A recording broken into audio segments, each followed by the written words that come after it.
So I'm going to call the December 15th meeting of the Circulation ILL Advisory Committee to order at 9:32 a.m. I'm just going to start out by doing roll. I see you, so you can either nod, wave, or if you want to, if you're unmuted, you can go ahead and say here. So Belinda is here. Danny. Here. Athena is here. Kim. Here. Jasmine. Here. Matthew. Here.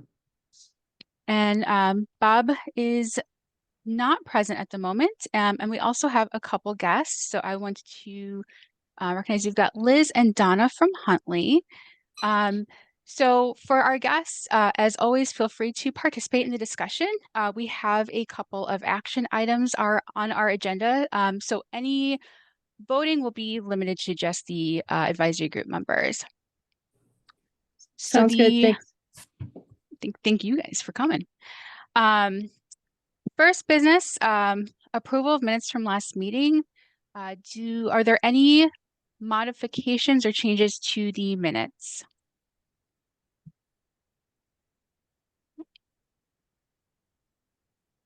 If none, then I will accept the minutes as submitted.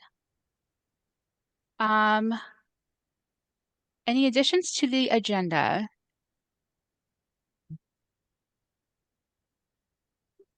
Hearing none, we will go ahead and move on. We do not have any old business. So in this case, we are going to jump right into our new business topics. So I'm going to share my screen. We'll start with a little PowerPoint and then I will do a demo.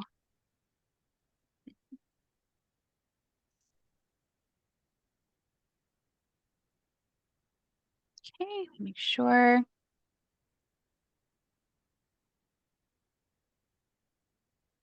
Okay. So our first agenda topic today is a discussion on some new LEAP functionality. So we want to get your input on this functionality to see if it's something that we should pursue or not. So we looked into it enough to kind of understand how it works, but we haven't gone into it deep enough to talk about start thinking about like guidelines or reports or that sort of thing. So the functionality we're going to talk about first is what LEAP is calling this waiver workflow. So when we say waiver workflow, it's referring to new permissions and functionality that were added to the most recent version of Polaris, version 7.5. Our training database has been upgraded to 7.5. The upgrade to production is still TBD. We don't have a date set for that. So adopting this waiver workflow is optional. We can choose to adopt or we can choose to keep our current process for waiving fines. So right now, staff with general permissions have the ability to waive fees, and the expectation is that staff will follow local policies and procedures for waiving fees. With this new workflow, general staff would not have permissions to waive fees. Instead, they would submit a request to waive a fee, and then the request is then reviewed by designated staff who would either approve or decline the request. If declined, the fee remains on the patron's account, and then if approved, the fee is waived. So that is like it in a nutshell. I think this is definitely one that makes a little more sense if you actually like see it in action rather than like hear about it theoretically. So at this time, I'm going to jump into LEAP so we can demo it out together and talk about it together. Let me get my...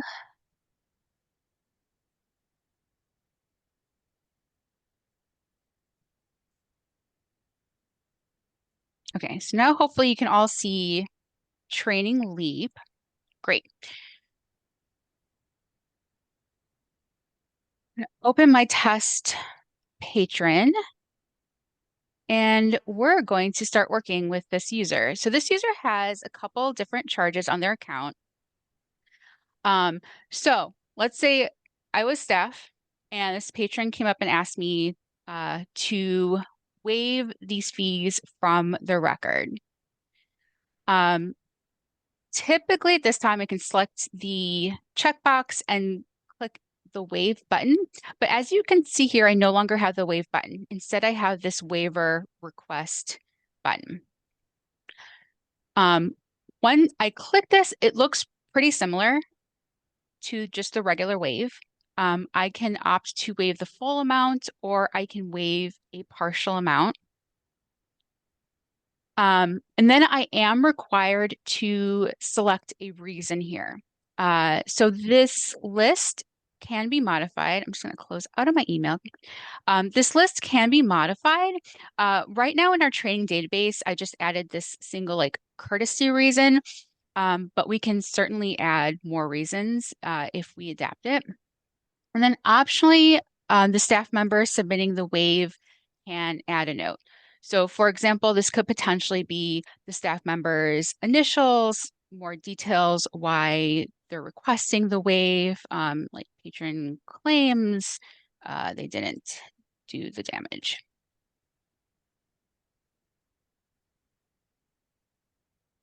And then to submit the request, to complete submitting the request, I just click the request waiver button. So at this time, right, you see the fee is still on the patron's account. There is this new column that's been added to the account view. This is like I guess the submission status column. That's kind of what I'm calling it right now. So anything with a check mark is a visual for staff that this is currently in a review stage. And when a fee is in a review stage, the patron is not able to like pay that fee until the fee has been formally reviewed. So this fee is kind of like frozen at this point. This is what it looks like from the staff member's point of view when they are submitting the fee, when they're submitting the fee request waiver. For staff who are then reviewing the request, you will find a new tool under the utilities section called the approval dashboard. So when I open it up, this approval dashboard is used with two new features in 7.5. So you'll see a tab for waiting requests, and then the tab we're focusing on right now are these waiver requests. So here we have all the waiver requests for basically the system. The approval dashboard is not scoped by branch. Staff can only access the approval dashboard if they have review permissions. So as things stand right now, general staff are not able to access this area. Another thing to note here, there's no like notification alert for new requests. So staff do need to be like actively checking the approval dashboard for new submissions. When the review staff come in here and they want to check out a waive request, they can select, just click on this entry here, and they'll see some of the details, right? So they'll see the item, the fee amount, the fee description, and then the request note that they got from the staff member, if the staff member filled it in. They can optionally add a decision note. This note does not display to the patron. So both the request notes and the decision notes do not display to the patron. The decision note will be visible in the patron's transaction history. So for example, here I'm going to say, I'll just say, you know, approved as courtesy, and then maybe my initials. And then I can click approve, to waive the fee, or I can decline to keep the fee on the patron's account. So for here, I'll click approve. We'll go back to the patron's record in just a second. One other thing I want to show you here is that the waive request dashboard not only shows you the active views, but you can also see the recently processed views. So this will display processed waive requests from the past 60 days. And again, it's a system level view. I'm just going to close this out so we can go back to the patron's record. So back in the patron record, I have approved waiving that fee, so it's automatically off of the patron's account.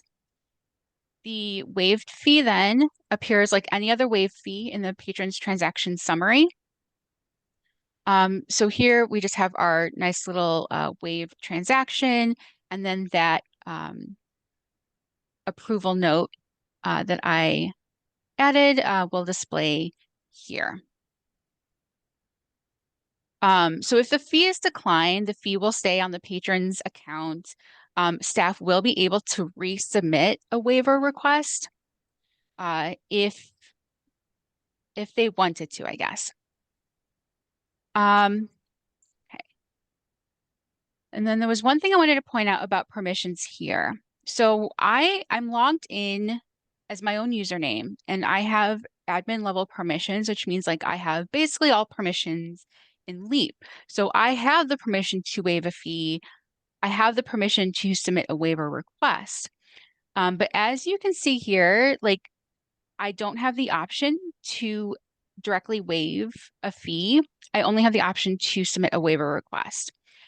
So when we're looking at how permissions interact, the permission to submit a waive request overrides those permissions to waive a fee. So that is where I go back to my slides.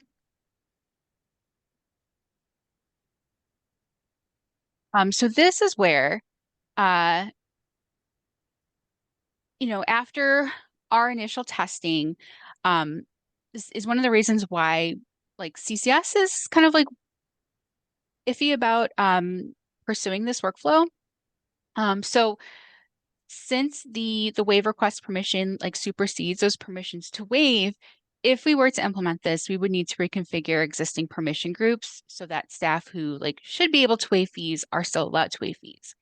So this would just add an additional layer when creating and editing Polaris usernames. Also, as you saw, the request dashboard and permissions cannot be scoped by branch. So staff who are reviewing requests will again see requests submitted by all branches. So this can open up some potential for libraries accidentally reviewing and waiving or reviewing and declining requests submitted by other locations. So these are our initial observations of this functionality. We're at a point right now where again, we're starting to test and research new features. And before we kind of get further into this feature and how we want to use it, I wanted to get your input because if you don't think that this would add value, it's something that we won't pursue further and we'll like shift our attention elsewhere. But if you do think it could add value, we dive deeper into it. We'll do some more investigating before like moving into more formal recommendations and that kind of thing. So at this time, I want to stop that demo and start our discussion. So opening up for any initial thoughts. Do you think it would streamline workflows? Do you think it would complicate workflows? Miko, I think this isn't something that we would use at Wilmette because I know like we like to give staff the permission to make the freedom, to make those waive requests and just make decisions on their own. I just my concern is taking the ability from general staff to waive fines. And when things are going to be pending, they can't be paid off And I just see more problems than what it's probably worth. But I prefer to just have staff have the freedom to make decisions on their own. Yeah. And I feel much the same. Yeah, I completely agree. And when I was reading through like the notes, I was glad to see that CCS wasn't recommending the feature. It's cool to like go over it and see what it looks like, but it would definitely create more issues than anything else. And we do like to empower staff to be able to make those decisions in the moment. And we usually tend to have a supervisor scheduled each day. So even if it's like a dinner and like no supervisors around, we'll still take care of it like right after, as soon as they let us know. I'd echo all those other comments, except and add that it doesn't happen very often. So yeah, and we handle it in a slightly different way that we're more comfortable with. So yeah, I don't see it as an advantage. I agree with everyone's sentiments. It's just added work for staff and a new thing to teach them when many of us have already empowered our staff to be able to make that decision in the moment because they're with that patron. We're not. So then to have to follow up with the patron takes more time.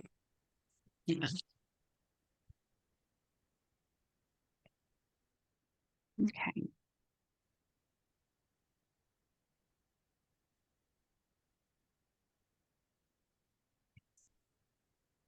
So it sounds like everyone is pretty in consensus that this is not something they would be interested in pursuing. Yeah, I'm going to look at number 2, the second question, and say, Yeah. no, it would not have a positive experience. And it would be, I mean, the one thing I see as a positive from it would be, and it doesn't happen again very often, is for when other libraries have an issue with one of our materials. And I think, oh, well, that's good, but it doesn't happen enough. And it's still just a phone call. And Yeah. like I said, or an email. And yeah, it just doesn't happen enough, I don't think, to make the patrons unhappy about it. Okay.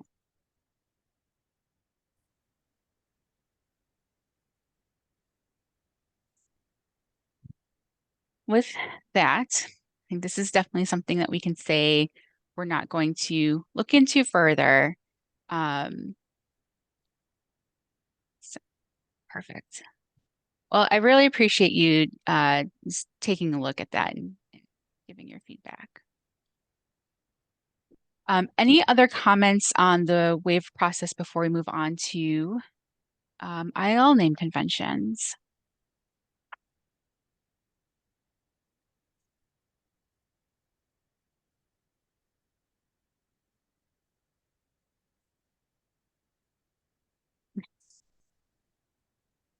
So our next topic is an action topic. So at our September meeting, we voted to recommend using the single name only field for ILL library records. So these are the records staff use to like check out of system loans out on. Recommend using single name only field for ILL library records to the ILL technical group.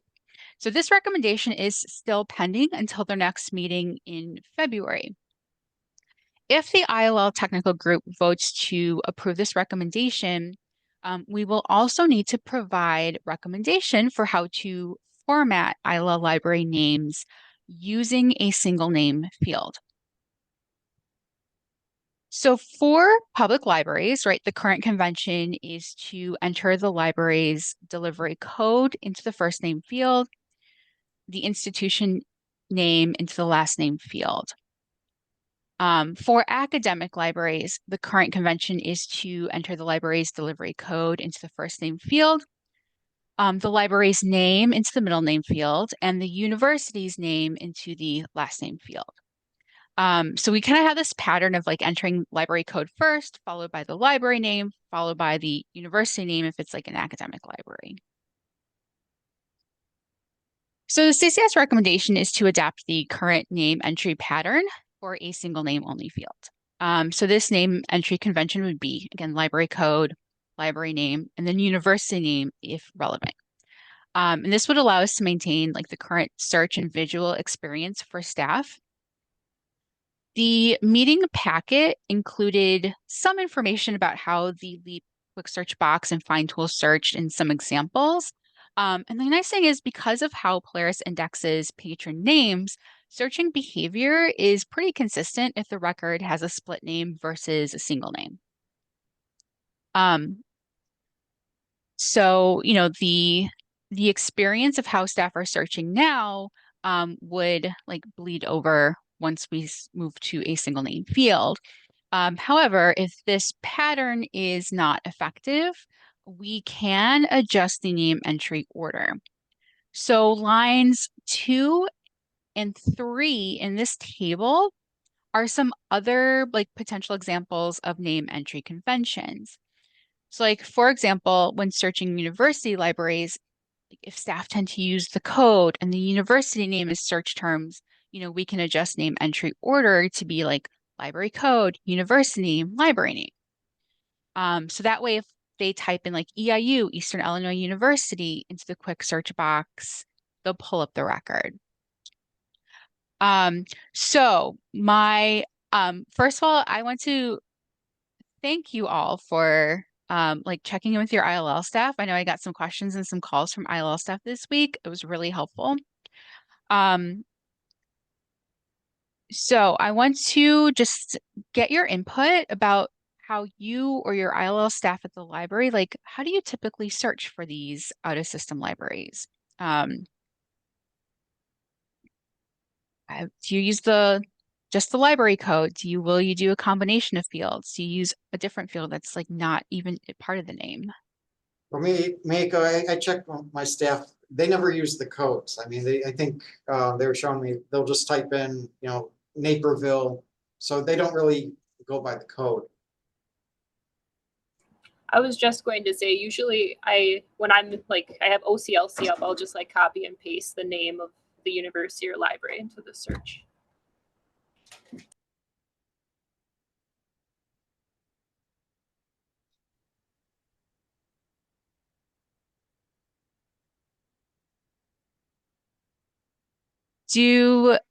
So for staff who are typing into like the quick search box or the find tool, like do you run into any issues as you're searching? Like any pain points right now? I wouldn't say, I don't think so. I mean, occasionally maybe it won't pull up the account because it's spelled a little, or like it could be spelled a little differently, which has happened once or twice before, but otherwise it's usually, I would say like 98% pretty good. So Yeah, and besides the quick find, what's nice, I know it's not working right now, but it kind of has that pre-listing. So you can, if you typed in Naperville, you could have so many different things come up and you can just choose from there. So I think the only hiccup for like when Andy indicated, they search it in multiple ways because that's what we do for patrons anyways. It's just part of our normal thing. Search by phone number. If it's not there, last name, you know, address. So it's just part of the normal convention and workflow. Yeah.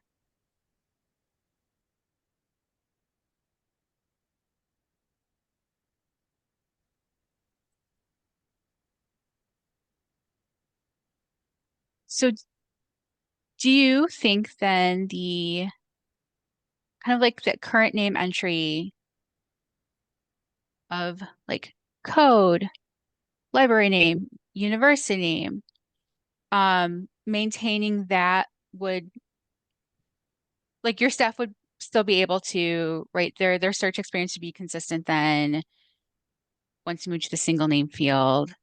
I'm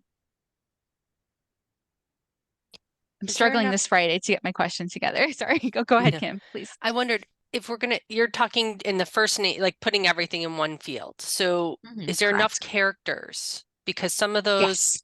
okay, that was one of my Yes. questions. Yeah, that's a great question. Once they added in that single name field option, they increased the character limit to 100. And Miyako, I think it was Oh, I'm sorry. sorry, go ahead. No, I didn't. Okay. What's the virtue of, I know in some cases when we're routing stuff around the state and I don't know a code of a library, it's very useful to have it up front, but otherwise, what's the virtue of keeping the code first? Ah, I I don't have a solid answer for that. Okay. Um, So again, right, this is something that we can easily, this is our opportunity then if we did say I want, like, it's easier for me to have the library name first and the code last. and we usually, certainly me and my small interlibrary loan staff tend to search library name first, so I don't mean to. So yeah, I'm just wondering, and when everything is single field, I assume the searching is going to be pretty robust in terms of, like, if you put in any element, we're going to find it, right? If you use like the find tool with the keyword search, and your search term entry order does not matter. Okay.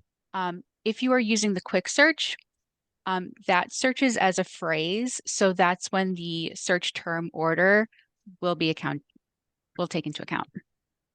My ILL staffer uses the OCLC list and just has the library name in there.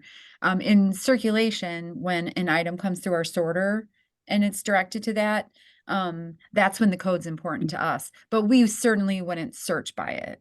And those are like to a month that don't get directed through there. So it's an important detail, but it isn't a primary one. Okay.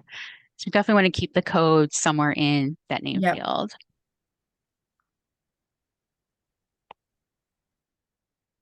I remember, Miko, I think many of us were here in 2018 when we merged and we kind of changed again the naming conventions for ILL.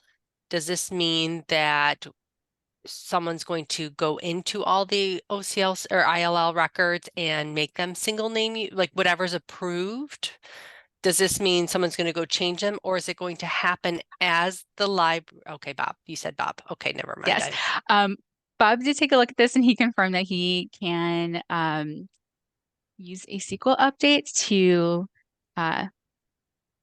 merge those name fields. And I am sure that will take care of most situations, I'm sure, but there will probably be like name fields that are not following current conventions that we will have to like manually look at. But I don't expect library staff to be doing that cleanup.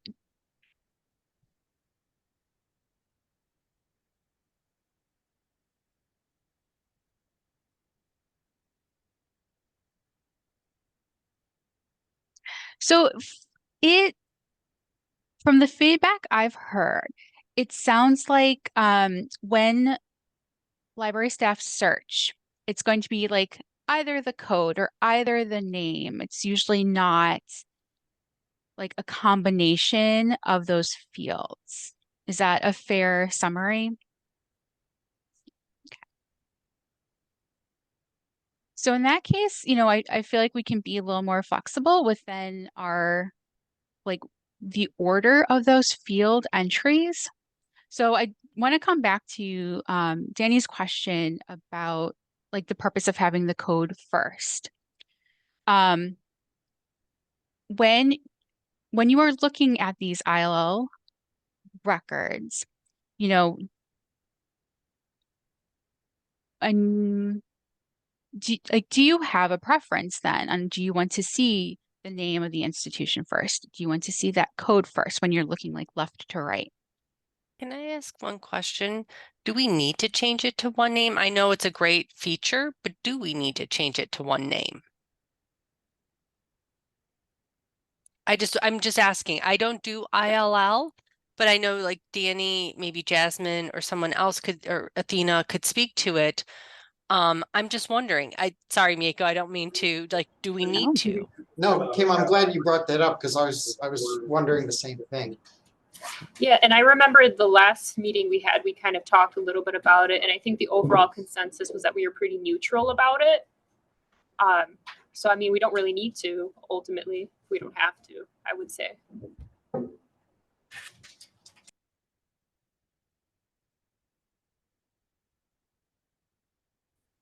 This is why I have you guys here to ask these questions. It I seems like just it would, think, oh, go ahead, Belinda. I'm sorry, Kim, and I feel like it would give it, I mean, I'm in favor of it. I think it would give it a really clean, consistent look, although I know that, like you said, in 2018, you went through and, you know, determined how all the things should be set up. But we use some things that have very long names for in-house cards, and it would benefit us that way. So as a non-ILL person, I see some advantage to it. But you know, yeah, so I think it's a good idea, but again, I'm not Bob. I don't have to redo all the ones that are already. And I So agree. I Belinda, think, oh, go ahead, Danny. I'm sorry, I keep talking over people. I agree. It seems cleaner to me, especially if the functionality is going to be the same. It just kind of looks cleaner, and it seems slightly more intuitive. So I certainly don't have strong feelings. I'm not worried about, like I said, the functionality either way, but it does seem a slightly cleaner way to approach it. So the quick search will change though, right? Miko, with the first name versus it going in and clicking the find tool. Is that, just so I'm clear? So, Not, yeah, not necessarily, because fine. yeah, so like right now, like if we're searching,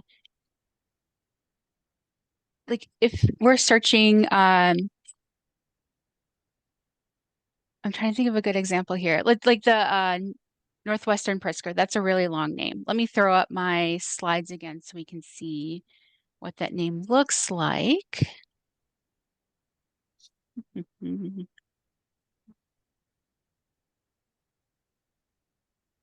So like right now, if we search like NWU Legal Research Center, that's not going to pull up a result because it's looking for NWU Pritzker is kind of like that phrase, right? So that NWU Legal Research Center is breaking up that phrase. It would be the same thing if we switch to single name only, right? It's going to be looking for your search terms as a phrase. So those search terms need to be adjacent to one another.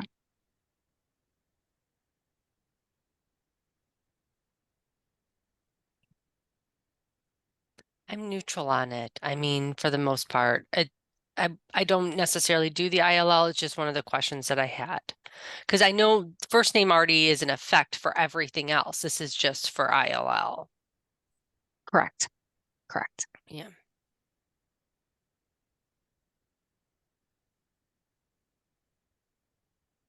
So for those staff who consulted with their ILL people, you know, did you get the sense were your ILL staff like enthusiastic about having a single name only? Like, were they also fairly neutral on the topic?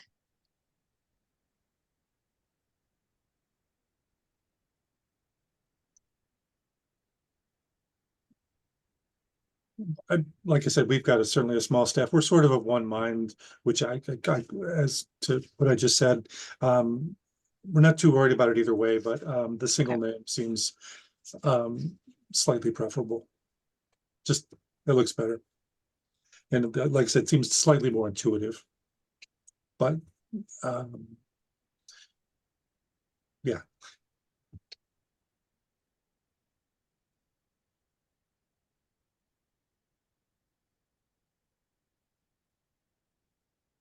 I don't know that my person had a preference one way or the other. She didn't seem overly upset at the potential of changing it. So I again, it may just be my preference that I like the cleaner look, but I'm not sure I see a downside for the searching you know, that would be the thing I'd be most worried about. And I don't want to throw off anybody's process that they already have set up just for this. So that seems to all kind of go together and integrate well. So yeah, I don't see the negative.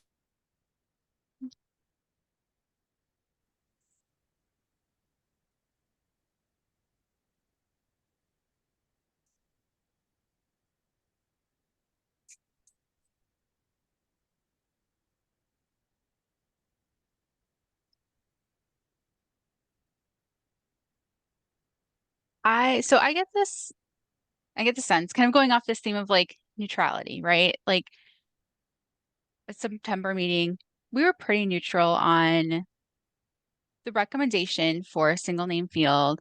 At this point, like I get the sense we're all pretty neutral on the name convention as well.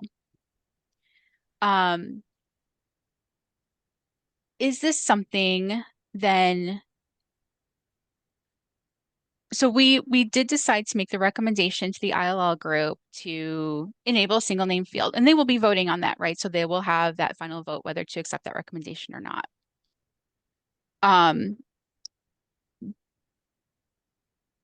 Do you want to then also motion to like maintain the current entry standards, bring that to the ILL group? We discuss at the ILL group and kind of go from there. Like, so if the ILL group decides yes or no, like that would be the first motion they discuss, right? Yes, we want to use single name field. No, we don't want to use single name field. So if they say no, we don't want to use single name field, our discussion will stop there.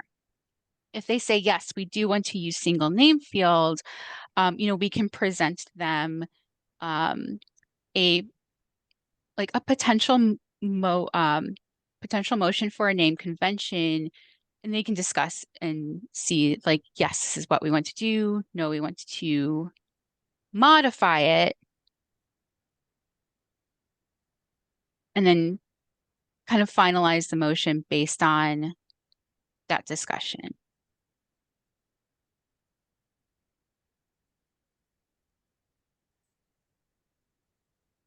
Does that seem fair?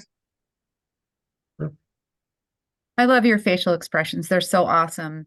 I think that that is what my expectation would be anyway when it's presented to the ILL group. What do you think? And again, and they may feel the same way. Well, it would look nicer, but it doesn't really change too much. So, like I said, I say that they absolutely present it to them that way, and then they can make a final decision with how they feel about it, with boots on the ground. Really, they're the ones that are rummaging through there for their information, and I think it's great that they have that opportunity. I can't wait to hear what they say.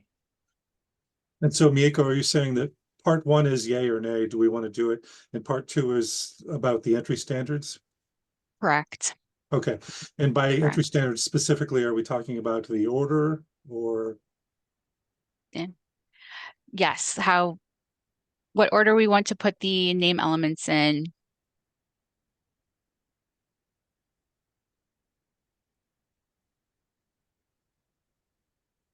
And do we have consensus on that or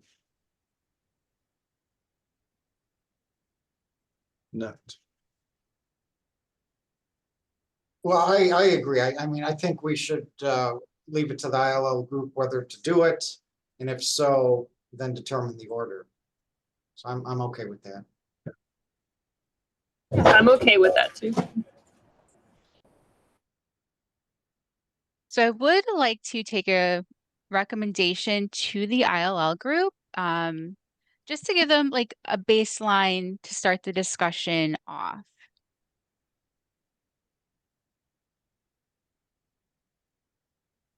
How would this group feel then about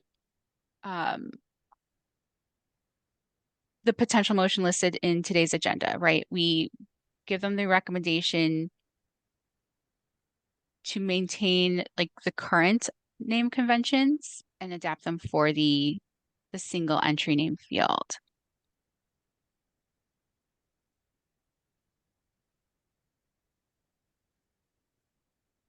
Right, so that would be entering in, when you're entering a name, it would be entering code, library name, university name, if applicable. I would certainly be good with that motion. Yeah, I would be too.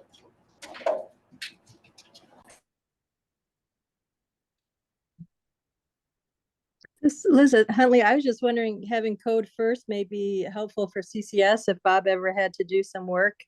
I'm just thinking the code at the front would help him isolate those records easily. And with that also, so I'm going to insert this here because I know I got a question about this during the week. The many of our ILL libraries have their codes encased in parentheses. When you're searching, parentheses, like it doesn't read those special characters. So it doesn't, when you're searching, it doesn't matter when you're searching if you have parentheses or not. So this is more of like a visual question. Visually, do you prefer having the parentheses, the 3-letter code in parentheses? I feel like I want to say yes, but that's just could be because I'm more. It's like familiarity. Like I'm used to seeing it in parentheses and in front too. So, yes. I say yes to the parens as well. It pulls the attention to it, and if that's all the information that you need, then that's good. Okay. Thank you. So, Deb, yeah, absolutely, go for it. I have like a weird devil's advocate question here. Does having the code first limit our ability to sort alphabetically by the name? And does that matter in any capacity? It might not, right? But the codes don't necessarily align with the name of the institution. So is there any benefit when searching to have the name first for easier sorting? It might not, because I can't think of an example in which you would need to sort a large group of ILL libraries. But just putting it out there. I think because I typically search by the name, I've never really come across that issue before. And then I think Kim had mentioned too, if I can't find it by the name, then it's the address usually after that. So I've never, it's never really affected me personally.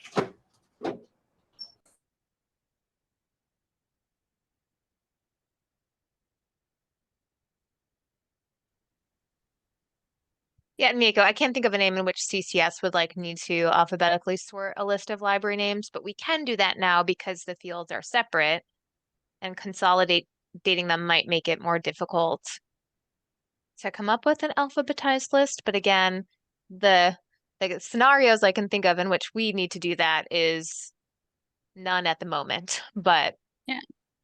Thinking ahead, maybe there's some kind of scenario. I also just wonder, we're really focusing on staff's capacity right now as a whole in our library. I just also, if we change something for them, what is your staffing like? What does your internal staff feel like right now? Like looking at that as a holistic as well. If we change something or we adopt a new thing, like there's libraries that are understaffed right now. There are libraries that are struggling to get everything done on a daily basis and shorthanded. I just wonder also if that's something to think about. I know Matthew's about to go through a big change. Yes, So big change. big change. Just something to think about on. I don't know what's going on in your individual libraries if we adopt something new for a workflow. But again, the ILL group knows their capacity and knows what they can do. So I think leaving it up to them, with the recommendation of one of the decisions would be kind of maybe just not having to alter it, because their brains, you get into that same method. The method to the madness is, look, I mean, Andy has it taped up of how to enter a new library up. So, but change is a grieving process and we'll all get through it no matter what.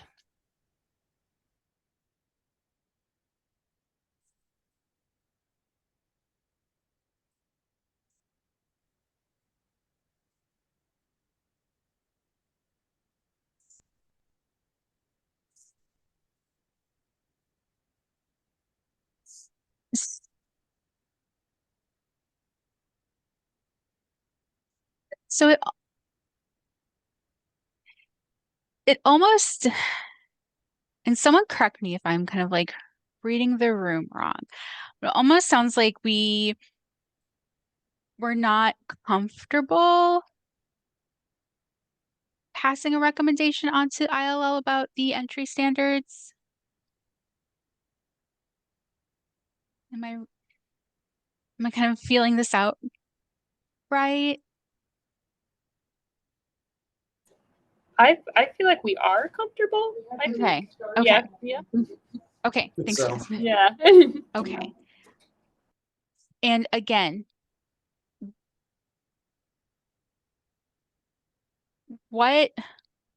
so what we need to do now then, we have a recommendation to enable the field from last meeting that we're taking to the group. Our next step is then to make a recommendation about the name entry standards. Again, start that baseline of discussion at the ILL group. Raise your hand if you prefer a name entry convention that starts with the code.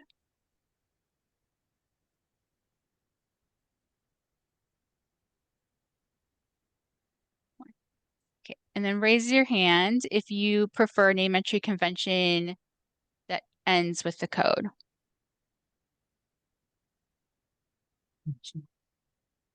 Okay.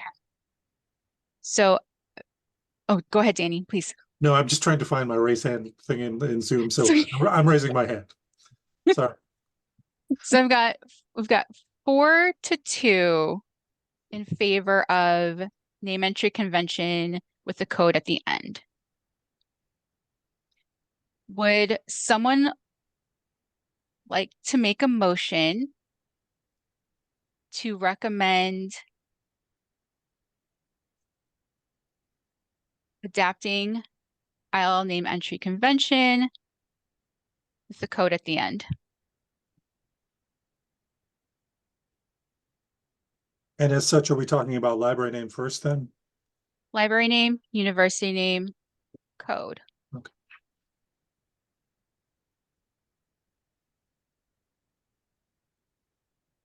Well, I would like to make the motion to adapt the code at the end.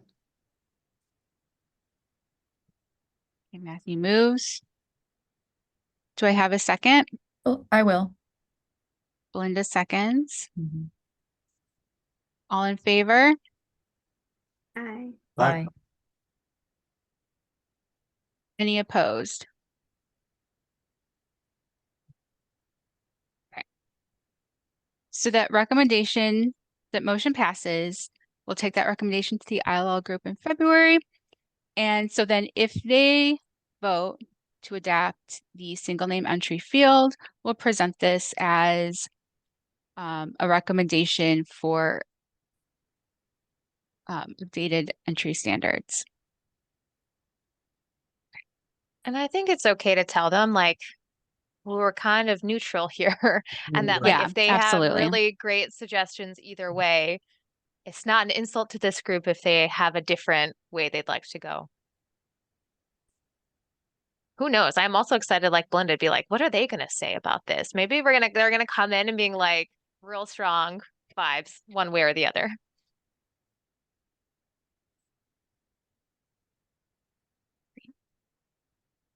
Excellent. Okay, any more questions or comments about the ILL name conventions? Let's move on to our next topic, which is just a discussion topic. So this is the idea of a tool for reciprocal or for a CCS patron lookup. So here, I'm hoping you're all familiar with the Chicago Public Library tool, that reciprocal verification tool. So we are dipping our toes in the idea of developing a similar tool for CCS patrons. So with this tool, a non-CCS library could then like log in and check the status of a patron online without needing to call the patron's home library. So this is another situation where it's like, before we kind of commit that time to research and development, we wanted to see what the impact on libraries, potential impact on libraries would be, particularly like saving you and your staff time. So, I'm just gonna go open it up for some general discussion then. So my questions for you is like, how much time, how often do you get calls from libraries asking for a patron lookup? Like, how much time have you spent on those calls? In Algonquin, minimal, and we don't call people to ask. So not very many at all. But we're so far away from Chicago that, and the closest reciprocal borrowers we have would be Barrington and Gail Borden. And there's just not a lot. I mean, there's a lot of libraries we're really clustered together. So it's very minimal for us in Algonquin. I think it would help because Skokie offers it as well. So having Skokie as well as Chicago, and I know Bob's not here, but Zion Benton's closed on Fridays and Sundays to be able to verify would be good too. And working at Evanston, we would call all the time to Chicago. Or I guess the Or question would be like, how many, verify. yeah, how many calls do you get in? So like, did Chicago call you a lot too? And this tool is only for non-CCS libraries, right? It wouldn't be us using any verification. Correct. Okay. Like you would still need to call out to Right. those libraries when a reciprocal patron comes to you. This would be saving time for the reciprocal libraries, Right. giving you So- guys a call. So for like on our end here, I feel like we don't really get calls often from other libraries to verify patron status. I would say it's very minimal as well. We don't reciprocate with the Chicago Public Library, so that could be part of it too. The previous library I worked for, we did reciprocate and we used the verification tool, and it was very useful. So it is useful on the other end of it for the other libraries, I'm sure. But as far as getting calls, and we don't get very many here. Yeah, at Wilmette, we don't get, it's minimal, but I will say, since being here, having that verification tool for like Skokie and Chicago has been extremely helpful. So I was all in favor when I saw we had that option. We get a lot for Deerfield and Cook Memorial back and forth. They 'cause call we're- they call you they'll guys a call lot. us. Okay. Mhm. Not extensively a lot, but they do call.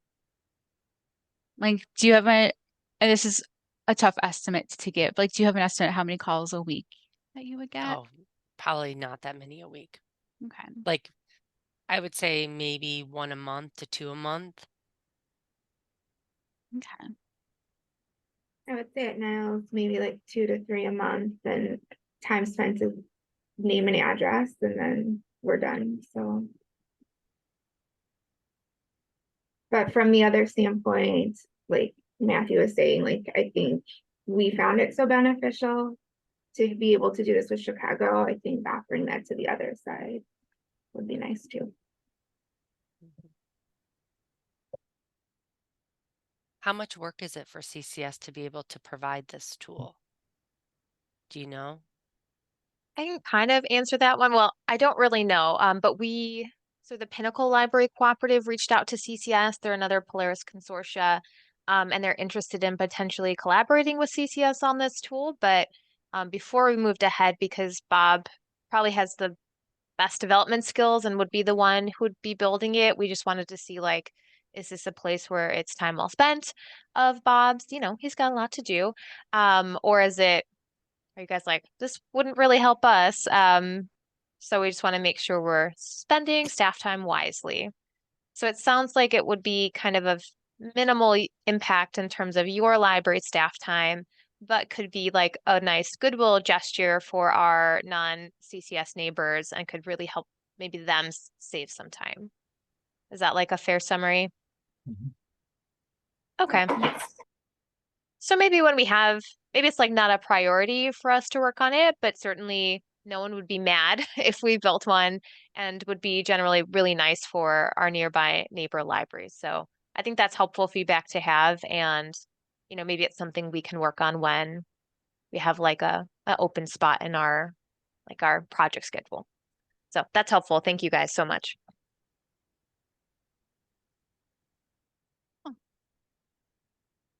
Any other comments on that one before we move on to our last agenda topic? Let's save the big one for last.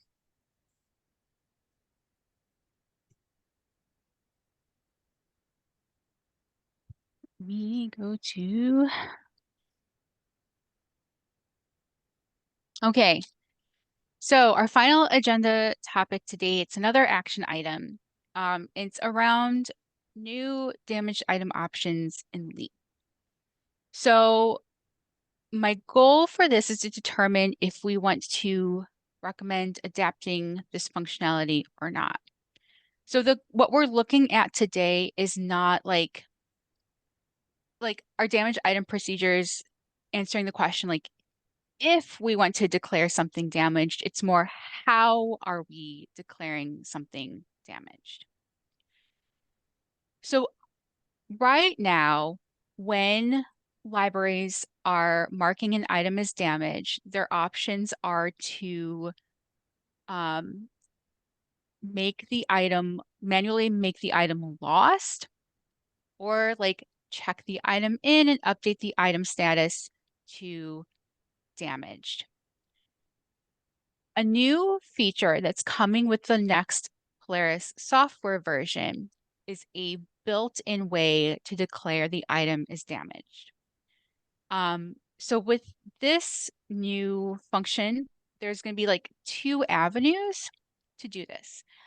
You can either declare something damaged through the patron account or through the check-in work form. And by using this workflow, LEAP will change the item's circs damage to damaged. It will add the system block to the item record.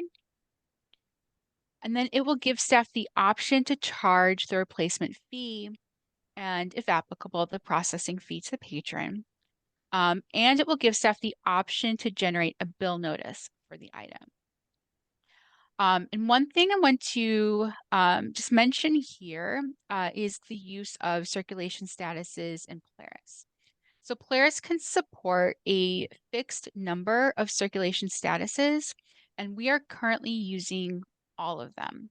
So if you were around in like 2018, you probably remember we had a big conversation about taking the binary circulation status and changing it to damaged. And again, we had to do that because we only have a certain number of circ statuses. One request you get pretty consistently from libraries is for a circ status for display. So with this addition of the workflow, this workflow comes with a new built-in damaged circ status, right? Which means that we could then take the existing damaged circ status and like relabel it to something else, like display or back to binary. So again, the question today is like, do we want to incorporate this workflow? So again, I'm going to hop over to LEAP so we can demo this together and ask all our questions. And where is my, here it is.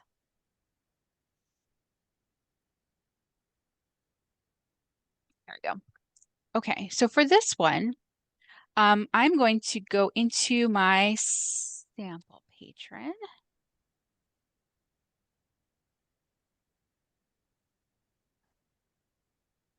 So I'm going to demo first what declare damage looks like from the patron account, and then I'm going to demo what it looks like from check-in. So from the patron account, declaring something damaged is going to look very similar to when you're manually marking something as lost. So we're going to start in the patron's out overdue tab. We'll select the item that is damaged. And then you'll see, just like we've got a declare lost button. Now we have a declare damaged button. When I click on this, we've got, there we go. We've got a dialog that again looks a lot like that declare lost dialog, where here we choose what we do with the replacement fee, pay, waive, or charge. And then if the item comes with a processing fee, it would have us determine the action for the processing fee as well. And then again, here we have the option to send a bill. So this just issues the manual bill notice that's built into Polaris. There is a default messaging that you can absolutely take out if you want, or if it's going to be your local procedure to say book was return water damage, you've got the option to augment what appears on this bill. And then I just need to reduce the size of my browser so I can see everything here. And then once you say okay to process this item, the fee has been placed on the patron's account. What's different this time is that unlike a lost item, the damaged item no longer appears in the patron's lost claims tab. So Leap is considering this item no longer, this item is done for, right? The item record status is automatically updated to damaged. And the system block of item is damaged has been added to the item record. So let me close that out. So that is what the action looks like from the patron side. I'm going to demo from the check-in tab, and then I have what those manual, a preview of what those manual bills look like as well. So for this, let me just grab, oops. I'm going to grab the barcode here from this item real quick. Go into my check-in work form. So in check-in, there is a new damaged tab. So this is the damaged item check-in. Item returned for you damage. When you check it in here,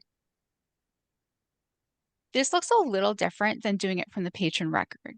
So declaring the item damaged from check-in, you either have the option to charge and notify the patron, right? So those actions are kind of bundled together here. Or you have the option to update the item only. So with the charge and notify option, it will charge the patron, it will issue them that manual bill, it will change the circ status to damaged, and it will add that item block to the record. For the update item only, with this option, all it's going to do is change that circulation status to damage, and it will add the item record block. For this one, I'm going to opt to charge and notify the patron. So again, there is the option to add a note here. So I'll say DVD broken. And then when you click OK, it's going to do all that processing all at once. So again, if I go back to my patron record, go back to the item record, that item status is now damaged. I've got the block on the patron account. And in the patron record, same as before, I have the fee that's been added to the patron record. No item link on their claims or loss tab. So because I opted to issue a bill to this patron, the bill tab is going to say pending. And that tells us that the patron is set to receive a bill. It just has not been generated yet. So the next time that the bill notice job runs, or I run the print bill notice job, this will be updated to, I think, to like yes. And then let me show you, let me see if this will share, if I have to like reshare my screen here. Nope, I have to reshare my screen.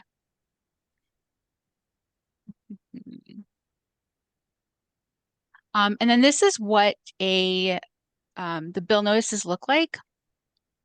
So it comes up as a miscellaneous charge bill because it is a manual bill. And then any of that like additional notes you add will be added to the bill.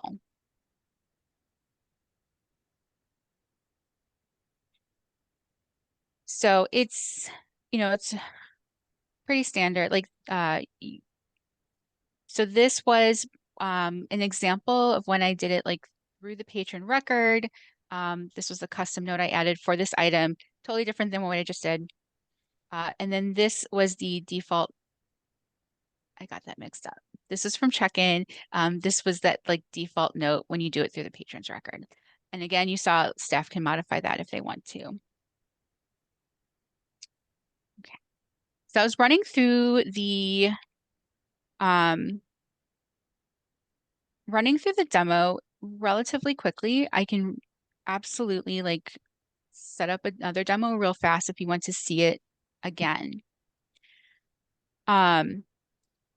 So opening it up for discussion at this point, let's start out just some initial like thoughts. Like, did you get to test this out? What did you think? Oh, that was your first question? I was gonna start with something else, if that's okay. Go for it. One thing I do like about this option is about the damaged, and in Algonquin, we don't use that status frequently. I know other libraries do. So that would really be my question to the other libraries. How would this affect you? I think we would use it. We would be using it if it was presented in this way. And I do like that you have the option to bill or not bill, because a lot of times and our process has been up to this point to not literally charge the patron until they're in front of us or they're prepared to pay the bill online. So that would be beneficial. So I mean, I wouldn't want it once I say yes, it's damaged, for them to automatically get a bill if they're right in front of me. They're not going to want to get a bill. They're just going to get confused. So those are my two things. What was the last thing that you were asking? Oh, it was just if you had a chance to test it out, Oh, okay. What are your thoughts? It was fun. So yeah, no, I like to try new things, but yeah, so sorry. It didn't change. It would slightly change our process, but not a lot. I think it would be beneficial to have that record. Right now, it's just kind of confusing. We just bill people for whatever it is and write the note in their record. But this would be nice to have it right there in the transaction summary. So. Belinda, do you call your patrons before you bill them, or do you bill ahead of time? No, we call them. And We'll I call think them that's if one of, some- go ahead, yeah. I'm sorry. Yeah, so if something's missing or damaged or whatever, we call them, and even if we leave a message, I mean, we don't, and even if we do talk to them, I should say, we say, we're not gonna bill your record until you come in. We used to be collections, so we hesitated to say, okay, we'll bill your card and you come in. Because if it didn't come in within whatever amount of time they were getting that collection fee, we don't anymore, but we've kept the same process. We just say, okay, this is damaged and you're gonna need to pay for it. We have a lot of those, I call them horrible kits, but so people aren't paying, $125, they're paying $25 for the puzzle. So that's typically why we call. It's usually the kits that get us more than the damaged. And our library is almost all self-checkouts. And I wonder, because we may miss something on the return if we start to bill them ahead of time before giving them a phone call. Some patrons, most of the phone calls indicate, oh, I checked it out that way, which giving them the right, that's how they checked it out. Okay, some sort of liquid damage. What is damaged in comparison at each library too? Some libraries may charge differently for their damaged materials, and having that phone call, that interaction with the patron is, I feel like it's a better customer service motto to have that interaction with your patron than starting automatically with a bill. And then to answer that one of the last questions you put in there, that's why we have the wave thing, and we don't use it too often. But I will lay on the sugar and everything else when I'm on the phone with people. You know, we really try not to check things out like that, but you know, Yeah. you got to let us know. So now we get calls from people. There was a crayon mark on this page or a dot of Cheeto, you know, hey, whatever. I mean, I don't want to charge people. That's the very last thing, that conversation I want to have with folks. But yes, it's worked for us so far, even when people deny it or yell at us. But when it comes back, what are you going to do? I'm sorry. Get a drink, Kim. It's okay. Thank you. But yeah, so that's our experience with it. Not very much with damage, but I think we would use it. Well, just some initial thoughts when I was reading through this agenda the first time. I mean, if this is adopted, I think this part should not be included. If the damaged item is subsequently checked in, the item's circulation status will reset to available and the system block will automatically be removed. I mean, I'm just concerned, you know, we don't want a damaged item to be made available again. If a damaged item is returned, it should have a pop-up screen, just like when a lost item is returned. I mean, and we're asked what to do, what we want to do with it.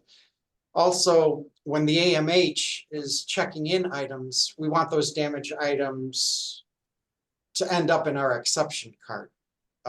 If it automatically changes the status at check-in, it'll become available and then it won't reach us. And this damaged item, I think will just end up on the shelf. So that was something that I was a bit concerned about. I understand that. I don't think I wrote that section clear enough. I want to show you, let's see what it looks like then when an damaged item is checked in. So since it has that block, I'm just going to go back to my bulk check-in. Since it has the system block that's added, you will see a block pop up when it appears. Now, in terms of like sorter behavior, how your sorter handles block items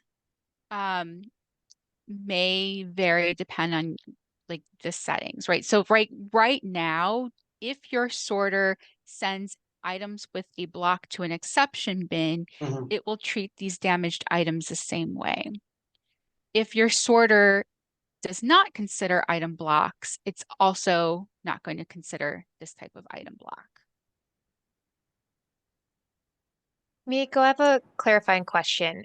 In most cases, an item that has been marked as damaged will not go back into circulation, right? Because it's Correct. sort of been damaged beyond repair, and so likely it would just be withdrawn and discarded versus like being made available to patrons to check out, right? Correct. Most situations will probably be like you have the item in hand, the item heads to your tech services or whomever for withdrawal. If it's a situation where like the patron gets to keep the item, but they end up like taking it back, that's when you can potentially run into this scenario.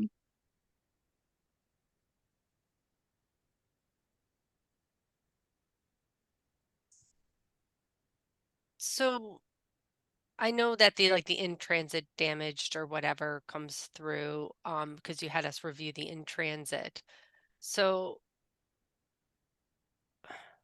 never mind. I'm trying to trace it back in my head. Like a book gets returned here and it wasn't their patron, their item. It should follow the in-transit. So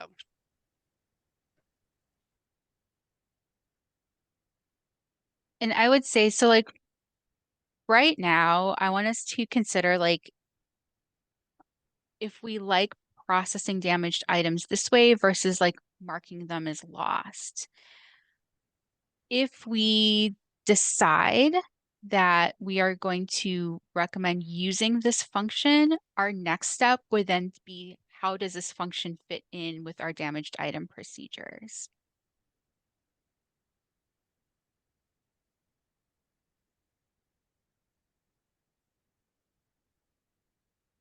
And I can add, I think, if I understand the AMH question, that typically staff wouldn't get it from the exception bin. They would, I mean, it would be very rare that someone would call and say, I damaged a book, and we would mark it that way, and then it would be returned. I mean, it's not impossible. I won't say that. But typically we check the quality, this, how the, what the, I can't even think of the word, Mieko. It's fallen out of my brain. You know, the condition of the book or materials, and that's when we would bill them. So I'm not sure that, although we do have things that are blocks that drop in there, you know, the long overdue type of things. So I'm thinking ours would drop to the exception bin too, if it was one of those things. But yeah, mostly people deny it anyway. But yeah, I mean, it's worth a shot, right? So it would be nice, and it is important that they don't get back into circulation unless you know, the selector chooses to do it.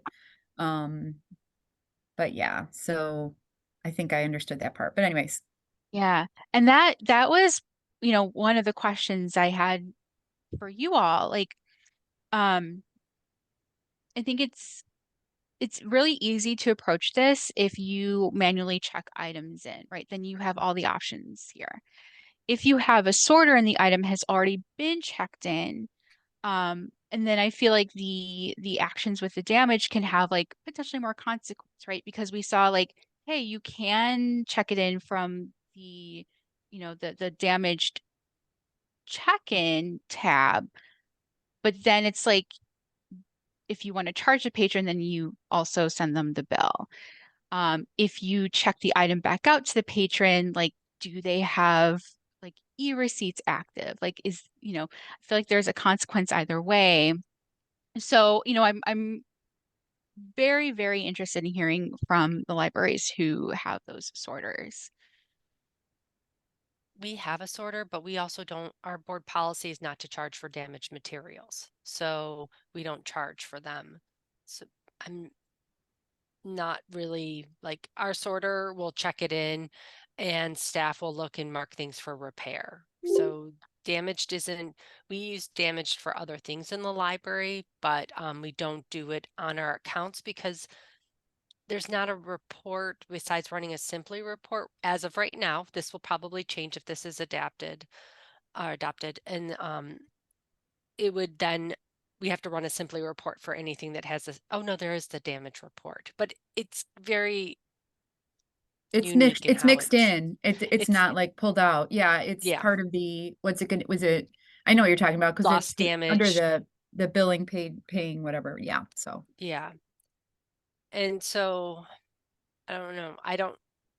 I'm not necessarily for this just because we just don't charge our patrons for damage. It would probably be an added step for our staff.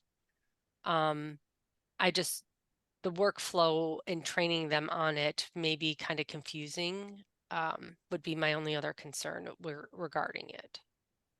Now, at Wilmette, we use the AMH, but also we check stuff in manually with staff at the desk. And, you know, as Kim well knows, I mean, we don't really pursue damaged items to the degree where in the past, you know, we were more persistent with it. So a lot of stuff that's damaged, I mean, we'll just, you know, we won't pursue with the patron.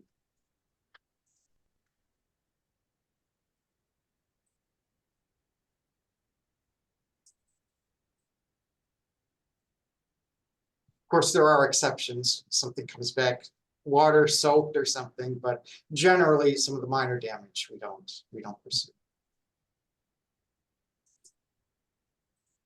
Are you able to make it at a permission level? I just wonder because everyone's interpretation of and your staff could be different for damage. So are you able to do it at a permission level or is it an all encompassing? The check-in work form is a permission level. Up to this point, from what I have seen, the declare damage from the patron is tied in with the declare lost permission, which we would want all staff to have. It's just that immediate bill that makes me kind of nervous for staff who might use that as an option. So then the having- if the immediate sorry, getting myself mixed up here. The check-in work form is the one with the immediate bill.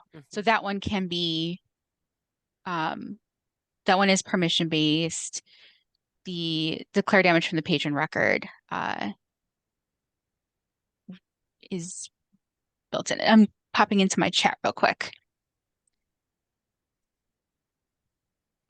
So if this option is enabled, would we be required to use this, or are libraries able to continue following their local policies regarding handling their own material?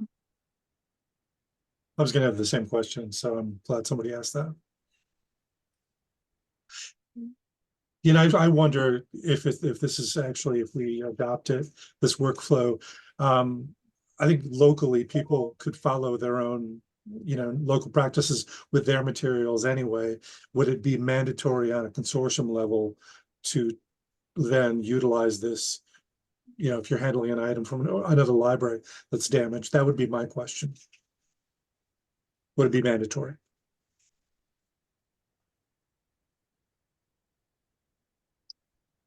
I can like jump in and Mako, you chime in too, because I know we've talked about this a lot. So this is a little complicated because we won't be able to take away the permission to click that declare damaged button because it is the same permission for declare lost. So even if the group recommends that we don't use it or don't want to use it, like it's still going to be there and staff can still click that button. Right, Mako? Is that correct? That's correct. And then the complication comes from like a medium complication that then there's two different damage statuses. So there's one damage status that's used by people who click the button, and then the other damage status that like was binary, but we repurposed. So we've got like two different workflows and two different statuses that we aren't able to like combine and make the same thing.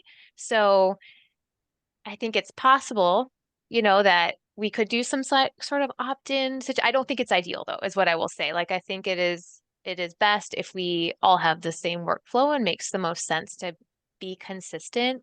But Miyako, what are your thoughts on that? I would opt for the same. Like right now in 7.5. So here, I'm going to show you something in Leap real quick. Let me share my screen. So this will kind of reflect what Deborah just mentioned. I'm going to cancel checking this in and going to my find tool. So because 7.5 is automatically going to come with this damaged workflow, we're automatically going to have this built-in damaged circ status. And then as Deborah said, if we stick with the current workflows, we will additionally have our like custom damage status. So, you know, essentially this is what staff will then have to work with in the find, right? Anytime we are searching by circ status, running a report by circ status, we will have like a duplicate damage statuses. And actually, my question is not that we do that. Yeah. Because I think actually gaining a display circ status, it may be sort of a backdoor reason for doing this, but that's a big gain for the consortium, it would seem. We don't really use damaged much. We tend to go from, like the other libraries, there's not a lot of pursuit of this. So we often go from available to lost without a damaged, interim. So I definitely wouldn't, I certainly wouldn't want any of us to have to deal with two versions of damaged. So that kind of changes my question a bit. So if obviously lost would still be there regardless, right? Okay. Yes, yes. Yeah. Otherwise, and since it's going to be there anyway, and we would gain the extra circ status, certainly okay by me.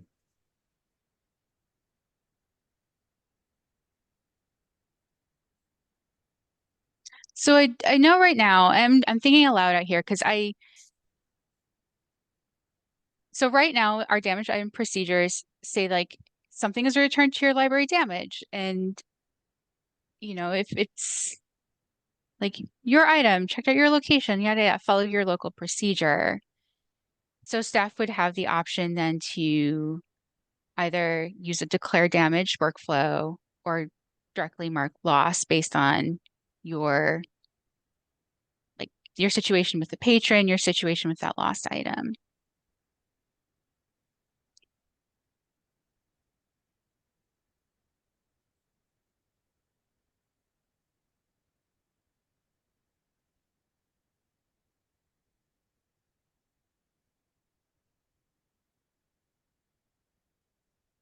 So I know this is one thing that CCS has not talked about in terms of like if we recommend this status, are we going to be a little more focused on how we ask libraries to handle damaged items? Yeah, that's sort of the gist of my question. And Yeah. I think the word I would use would be consistent. And I know, Kim, I'm with you 110% about it's a very personal, not personal, but independent decision on how damaged something is. It's really it's a struggle I've had for as long as I've worked in circulation. I've always been like, can't there just be one person? And Mieko, I vote for you, who can just determine what item is damaged to what level. But right now people are using it and we're not opting in to use it in our current process. So I think that was one of the questions, right? Like if it's there and it's gonna be there, we just choose to use it or not. Is that right? And so and taking it a step back again, like it's not Yep. going to be a question of like, is the item damaged, or like when you Right. declare the item damaged, because I know libraries have like the different Sure. process. Like sometimes they'll do it before they reach out to the patron, sometimes they'll do it Right. after they reach out to the patron. It's like, how are you marking something as damaged? So, use this workflow instead of checking the item in and manually updating in the item record to what we have now. Deb, yeah, please, Deb, interject all you want, my friend. I guess it's a question for you, Mieko, because it's sometimes hard to separate like the how from the actual task from like the procedures. Does this button, does it actually change anyone's workflow? Like in terms of how they examine the item, how they contact the patron, like everyone can still keep kind of doing, like Northbrook can still keep not billing patrons for damaged items. Like with this wouldn't require Northbrook to like, if it's damaged, you have to click this button. Northbrook could still be like, we're not billing these patrons for this damaged items. And over at Glencoe, really it wouldn't change Danny's process either. It would just be like, oh, instead of, changing the search status to damage, you just click this button and Polaris does it for you. Is that kind of correct, that it's not like preventing a library from calling the patron first to be like, hey, this disc was broken. Did you check it out that way? So you could still follow all those same kind of local procedures. This is really just like the act of changing that item to damage is you click this button and it does these things instead of sort of the kind of other options. we've been working with, right? Is that right? I'm sorry, that was like a very long-winded and rambly way to say like, what is this actually changing in the workflow? Right. No, that's correct. That's Okay. correct. Thank you, Deborah. That was actually my question 2 minutes ago, so I'm glad Deborah was able to clarify that. So we use damaged for anything that is going to go to the selector in-house. So we don't mark anything repair. So we mark everything damaged, and then they decide from there, and then they'll change it to repair or withdrawn. As far as the patron side, we very rarely charge patrons for anything, but I do like having that option. If someone's like, here, my dog chewed this, to mark it damaged instead of lost, because we know it's really not coming back. So for that purpose, I do like it.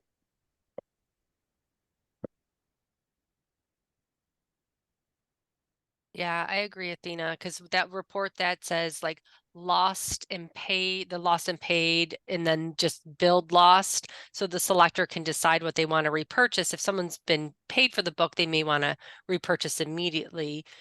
And if it's declared lost, then they don't know that it was originally damaged unless you tell them and send an email or something. And in this case, they would have a report that says this was damaged and you can choose to repurchase or not. Yeah, we also call our patrons for lost items too, so that might muddy the waters for us as well. If it says lost, but it's really sitting on our damaged cart.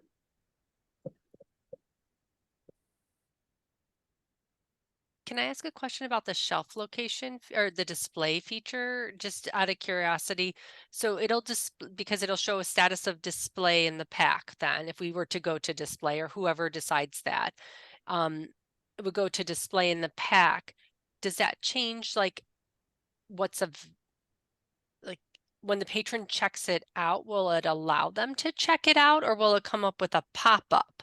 Because something that's missing comes up with a pop-up and they have to bring it to the desk. So, and I love display because some libraries check them out. Some people use record sets, but yes, display would be great for the patron who's looking for something. I just wondered if a pop-up comes up and they're going to have to talk with a staff member to check it out. If Deborah knows the answer, I'll pop it over to her. I think I would need to Find out. dive into the sysadmin settings to be able to answer that one confidently. Yeah, I would say well, we'll need to test that one. My Mhm. hunch is that it would be fine. Similar how it used to work in Cersei when it was like displayed a different status, but we'll need to do some testing there to make sure. I love the idea of a display. I really do. And I know Yeah. my adult services staff would love it as well, because if it stayed in that way, then we would know where it would go back to until the record set got changed. Yeah. Yeah, and that's also the big for- benefit of the search status is that you don't have to then change the shelf location to be display, but it would still show to patrons in the catalog, and then it would get cleared at check-in. So you don't have to do a lot of bulk changes. So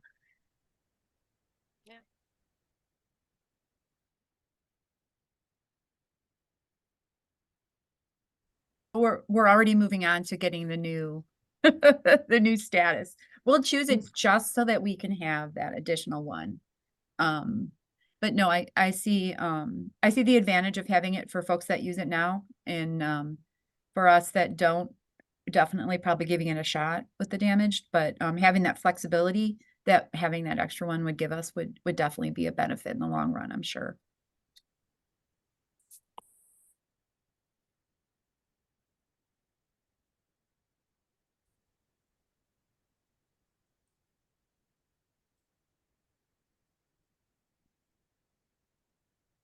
Any other questions, thoughts that have come to mind on this?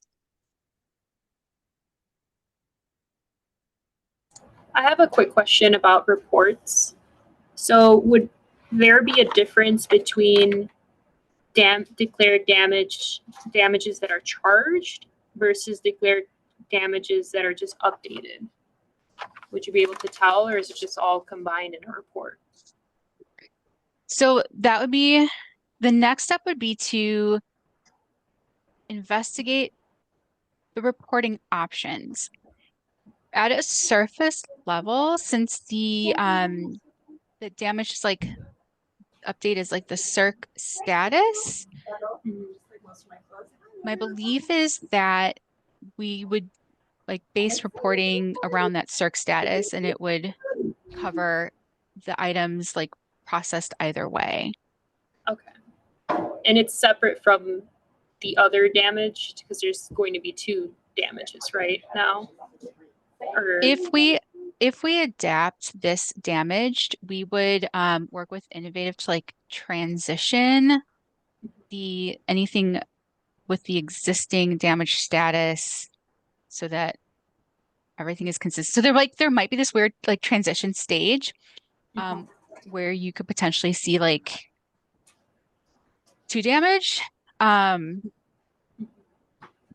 goal then would be to kind of like decommission the existing damage so we just have that single. I don't think, I mean, we prefer like lost status here, so I don't think we'll necessarily use it. But it sounds like we can still use lost status anyway, so that'll be fine.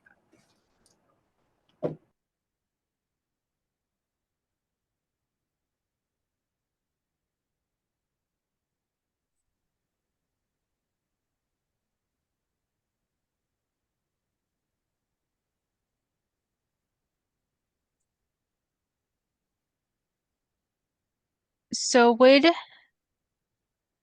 does this group feel like they would recommend to adapt this workflow for declaring an item, for making an item damage status?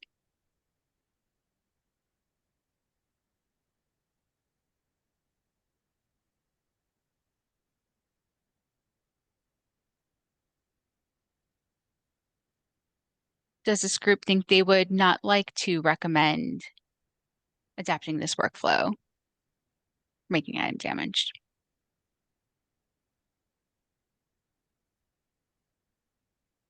I would like to adopt it. Then to go back to a previous question, then is it on like the technical group level that we would work out how we're gonna, sort of the protocol between libraries? Yeah, so if we did recommend to adapt, over the next couple weeks, I will be drafting up the revisions to the damage item procedures and sending it out to the group for your review so that we can take those to the technical group for formal approval. And with those damage item procedures, again, what's not going to change is how we assess if something is damaged or how we like work with the library to assess if something is damaged. What's then going to change is those steps where it's like, A, check it in, B, update that circulation status in manage item record actions. I can't remember what it's called now.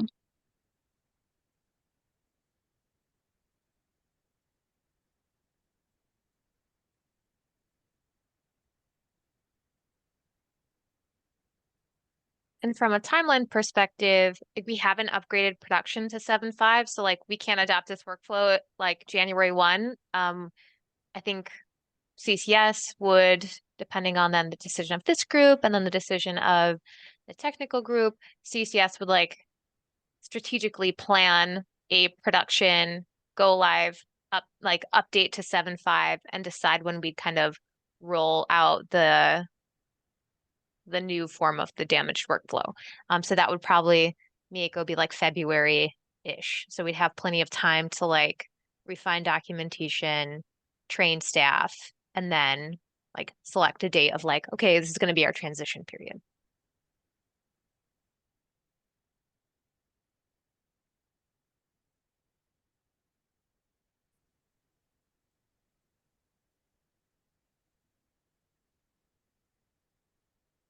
Not a lot of, I'm like, I don't even hear crickets. I guess it's too cold, but I just wondered, how does, I mean, I think it's a good idea, but I mean, I'm open to listening to other ideas about it. And also, that ultimately it's the tech group that will figure out, you know, whether it's a good fit or not. And I'm glad we have a few months to kind of talk it through still. But I know right now you're looking for an answer, so For now, I'd move that we adopt it. Do we?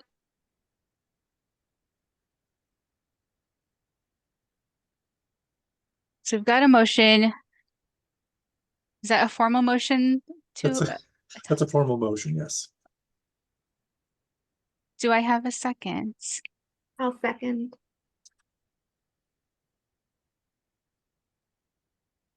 All in favor of recommending? Hi, I, I, yes. Any opposed to recommending? That's totally okay. I'm gonna say I'm opposed. No, I put a note on there.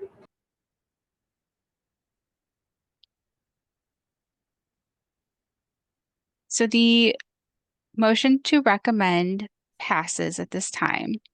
So we will take this to the circulation technical group. So in the interim, I will start taking a look at our damaged item procedures and how this workflow will fit in. And again, it's not going to be changing like if the item is damaged or how we work together with libraries. So over the next couple weeks, do expect some emails from me with drafts to review. We'll see what like discourse we can have over email. And if it's becoming too difficult, I may call a brief meeting of this group in January, so we can kind of discuss in person, virtually.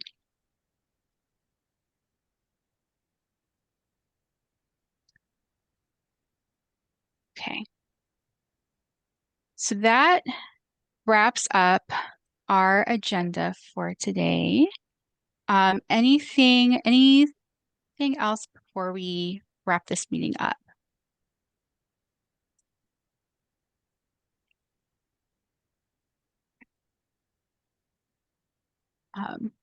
Do I have a motion to adjourn? so moved. Do I have a second? I'll second it. So our meeting is adjourned. It's 11:16 a.m. Our next full meeting will be March 8th. Again, I will reach out to you about reviewing documentation drafts before the next meeting, and if we want to like get together briefly to discuss over Zoom. So Miko, can I just, are you saying that we will, at the next CERC meeting, which is in January, proposing it to the group then, or saying we're going to prepare for March and making that decision? ideally, proposing in January, Okay. so that it's ready to go when we do our production upgrade. Thank you.